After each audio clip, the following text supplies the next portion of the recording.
Doctor madam, प्रभागामध्ये एक नवा युवा नेतृत्व म्हणून आपल्याला संधी मिळाली आहे. पक्षाने ही संधी दिलेली आहे. आई वडिलांचा सामाजिक कार्याचा एक वारसा होता.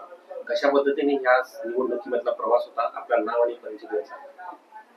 नमस्कार, मी डॉक्टर अस्मिता जगदीश घरत. सर्वप्रथम मी आपले लोकनेते रामशेठ ठाकूर साहेब, आपले आमदार श्री प्रशांतदादा ठाकूर साहेब आणि युवा नेते आणि सभागृह नेते परेशदादा ठाकूर साहेब यांचे आभार मानते की त्यांनी मला ही निवडणूक लढवायची संधी दिली आणि त्यांनी माझ्यावर एवढा विश्वास टाकला.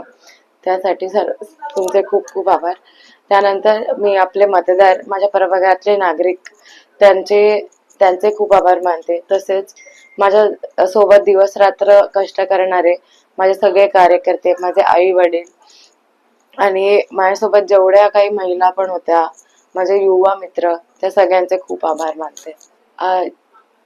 आता मी MBBS आहे. माझ्या सोबत सुद्धा जे उमेदवार आहेत, जे नगरसेवक झालेले आहेत, ते सुद्धा उच्च शिक्षित आहेत. या उच्च शिक्षणाचा मी डॉक्टर असल्याचा या प्रभागाला सगळ्यात जास्त फायदा कसा होईल आणि आरोग्य विभागातून किंवा हॉस्पिटल्स मधून किंवा आपल्या नागरिकांना कसं हेल्दी करता येईल याच्याकडे माझं जास्त लक्ष असणार आहे. स्वच्छ सुंदर आरोग्य प्रभाग हेच माझं ध्येय असेल माझ्या पुढच्या कारकिर्दीमध्ये आणि त्या सगळ्यासाठी मी तुमच्या सगळ्यांची साथ मागत आहे. अशी साथ माझ्यासोबत नेहमी असू देत हीच माझी विनंती.